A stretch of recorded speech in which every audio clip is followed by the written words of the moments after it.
चलते हैं उपनाना के किसान नेता सतीश भिठबड़ा के पास, जिनसे हम जानते हैं कि उपनाना क्षेत्र के किसानों की समस्या किस प्रकार है और आगामी फसल के लिए वह किसान किस प्रकार तैयार हैं।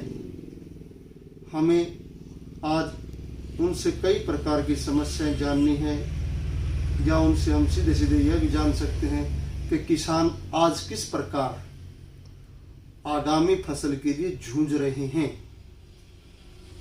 या भविष्य के लिए कोरोना से निपटने को किसान किस प्रकार तैयार है। आइए सतीश भिठबड़ा जी, आपका हमारे साथ समय देने के लिए आभार। सतीश भिठबड़ा जी, आप उपलाना क्षेत्र से किसान नेता हैं, उस बारे में हमें आप अवगत करवाएंगे किसानों को आज किस प्रकार की समस्या। सतीश भिठबड़ा जी, हमें जानकारी दें।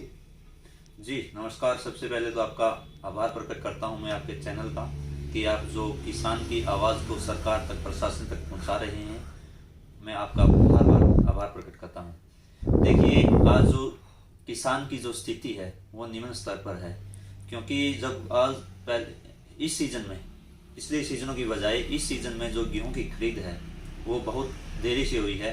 कोरोना जैसी महामारी हमारे देश के अंदर फैली हुई है।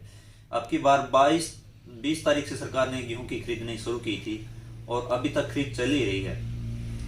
किसान को पहले गेहूं अपने खेत में डालनी पड़ी, उसके बाद उसकी जब पर्ची आई, बार बार उसने गेहूं लाना पड़ा। उसके लिए उसको जो उसकी मजदूरी थी, उसकी जो खर्च और बढ़ गए हैं जमींदार के, और यहाँ तक लाते लाते 2-3 बार में उसने जो अपने गेहूं को बाजार में लाना पड़ा, मंडी में लाना पड़ा। और अब स्थिति ये है, जो सरकार ने वादा किया था किसान से और आड़ती से कि हम आपको खाते में, आप जब आपकी फसल बिक जाएगी जिस दिन, उसके 5 दिन के बाद आपके खाते में पैसे आ जाएंगे। आज तक बहुत सारे किसानों के किसी के खाते में पैसे नहीं आए हैं। कुछ के पैसे आए हैं, लेकिन मोस्टली लोगों के नहीं आए हैं। किसान ने आगे जो फसल बीजनी है, उस फसल के लिए उसको पैसा भी चाहिए, बीज भी खरीदना है। किसी ने खेत को पट्टे पे लिया हुआ है, वो पैसा उसको आड़ती भी आज आनाकानी कर रहा है, क्योंकि उसके पास भी पीछे जो पैसा ही नहीं आया सरकार की ओर से, तो वो भी कहां से दिया। ये सरकार का प्रयास है, जो आड़ती और किसान का अटूट रिश्ता था उसको तोड़ने की इनकी साजिशें चल रही है। और मैं एक चीज और बताना चाहता हूं, किसान के सामने एक और बड़ी समस्या है। 2012 से लेकर जो ट्यूबवेल के कनेक्शन थे वो सरकार ने अभी तक नहीं दी है। पिछले दिन, हम 2-3 दिन पहले, हम जमींदार लोगों ने, सब किसान भाई ने मिलकर हमारे जो नायब तहसीलदार है उसको एक ज्ञापन दिया था। उसमें बताया गया था कि जो हमारे जो कनेक्शन पेंडिंग है वो हमें जल्दी से दे जाए, ताकि हम अपने जो गेहूं है, वो जो फसल है हमें बीजनी है, उसके लिए हम उसकी पानी की व्यवस्था हो सके। और सरकार ने एक और आदेश जारी किया है कि आपने धान नहीं लगानी है। देखिए, धान कुछ क्षेत्रों में धान एक विकल्प है। सरकार ने कोई ऐसी व्यवस्था नहीं की है भी आप विभिन्न तरह की कोई खेती कर ले। सरकार का ये तानाशाह फरमान है। ऐसे फरमान तो मुगल टाइम में भी नहीं थे और अंग्रेजों टाइम में नहीं थे। ये सरकार किसान को दबाने की कोशिश कर रही है। मेरा तो निवेदन है सरकार से कि आप कोई ऐसी व्यवस्था करें, अगर धान की खेती आप नहीं करना देना चाहते जमींदार को, या तो कोई सब्सिडी दें या कुछ ऐसा कोई विकल्प दे खेती के रूप में जो जमींदार कर सके। जहां मुद्दे की बात की है कि अभी तक किसान का पैसा नहीं आया, जिससे आड़ती और किसान के बीच मतभेद होने के आसार हैं, जबकि किसान को पैसा 72 घंटे के अंदर दिए जाने का प्रावधान सरकार द्वारा ही किया गया था।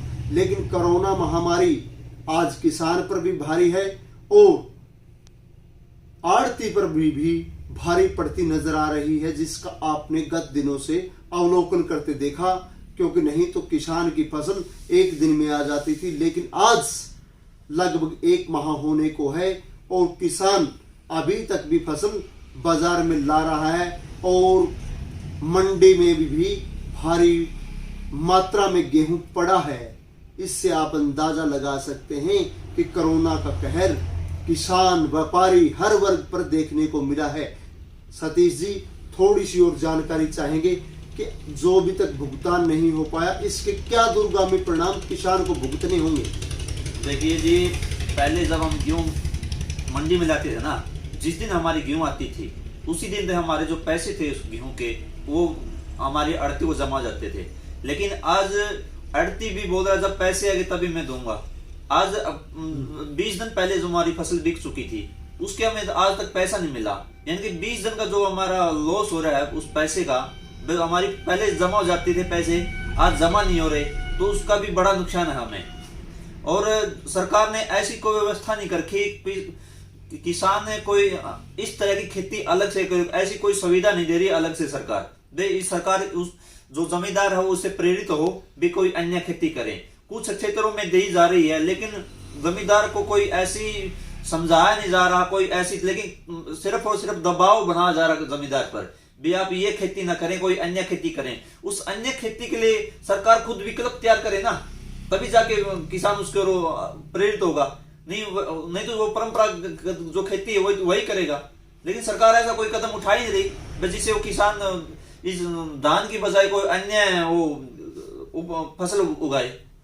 तो आपका मानना है कि अभी तक आपकी ओर से सरकार के जो जनप्रतिनिधि, कहने का अर्थात है कि जो प्रशासनिक कृषि व्यवसाय से जुड़े अधिकारी लोग आप लोगों को प्रेरित करने के लिए नहीं पहुंचे, जिस कारण आप अभी परंपरागत खेती करने पर ही मजबूर हैं, जबकि ऐसी व्यवस्था गत दिनों से समाचारों के माध्यम से भी दी जा रही है। मेरा पानी मेरी विरासत, यह योजना है जिससे पानी भावी पीढ़ी के लिए सुरक्षित रखने की योजना बनाई गई है। इसके कारण ही धान पर रोक लगाने के लिए कहा गया है, क्योंकि खाद्यान्नों की आज हमारे देश में कमी नहीं है। व्यवस्था आज हमें भविष्य बचाने की भी है कि भविष्य तभी बच पाएगा जब हम उस जल को बचा पाएंगे। सतीश जी, कुछ और कहना चाहेंगे आप? नहीं जी, बहुत बहुत धन्यवाद आपका, आपने हमसे बात की, आपका टाइम हमें दिया, आपके हम आभारी।